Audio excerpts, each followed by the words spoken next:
میں گناہ چھوڑنا چاہتا ہوں لیکن مجھ سے گناہ چھوڑ ہی نہیں جا رہے۔ ابراہیم ابن ادم کہتے ہیں کہ ٹھیک ہے، میں تمہیں ایڈوائس تو کرتا ہوں، اور اگر جو چیزیں میں تمہیں بتاؤں وہ تم کر سکتے ہو پھر میں تمہیں نہیں روکوں گا گناہوں سے، تم گناہ کنٹینیو کرو۔ کہتے ہیں کہ اگر تم گناہ کرنا ہی چاہتے ہو تو ایسی جگہ میں جا کے گناہ کرو جہاں پہ تمہیں اللہ تعالیٰ نہیں دیکھ رہے، یعنی تعصی من حیث لا یراک۔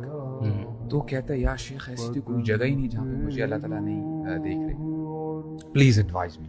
کہتے ہیں اذا اردت تعصی اللہ فلا تأکل من رزقہ، اگر تو گناہ کرنا ہی چاہتا ہے، میں تجھے روکتا تو نہیں ہوں، لیکن پھر اس کے دیے ہوئے رزق سے مت کھا، please try to find something else. شیخ سبحان اللہ، ایسا کوئی رزق ہی نہیں ہے، کوئی پروویژن ہی نہیں ہے جو اللہ تعالیٰ کے علاوہ جو پرووائڈر ہو۔ یا شیخ پلیز ایڈوائز می، اگر تو نے گناہ کرنا ہی ہے تو پھر تو اس کی زمین پر نہ رہ، کوئی اور زمین دیکھ، وہاں پہ جا کے گناہ کر۔ یہ بندہ پھر سرپرائز ہو جاتا ہے، اور پھر ابراہیم ابن ادم کہتے ہیں کہ دیکھ تو رہ اس کی زمین پہ رہا ہے، اس کا دیا ہوا کھا رہا ہے، اور تو چھپ نہیں سکتا اس سے، تو پھر تو گناہ کیوں کر رہا ہے؟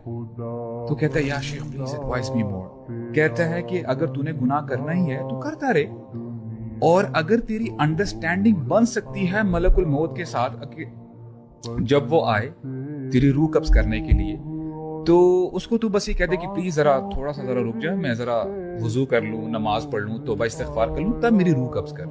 اگر تیری انڈرسٹینڈنگ ہو سکتی ہے تب تو چل اور اپنے گناہ کو کنٹینیو کر۔ تو کہتا ہے کہ شیخ یہ بھی ممکن نہیں ہے۔ اور پھر اینڈ میں کیا کہتے ہیں؟ کہتے ہیں کہ قیامت کا دن ہوگا، تو گناہوں سے بھرا ہوا ہوگا، اور تیرے لیے یہ فیصلہ ہو جائے گا کہ تو نے جہنم میں جانا ہے۔ اگر تو وہاں پہ فرشتوں کو روک سکتا ہے کہ نہیں جی میں نے نہیں جانا جہنم میں، تب تو گناہوں میں کنٹینیو کر اور تو گناہ کرتا رہے۔ تو پھر بندہ یہ جب سنتا کہتا کہ حسبک حسبک، کہ شیخ میں کوئی چانس نہیں ہے، میں اب توبہ کرتا ہوں،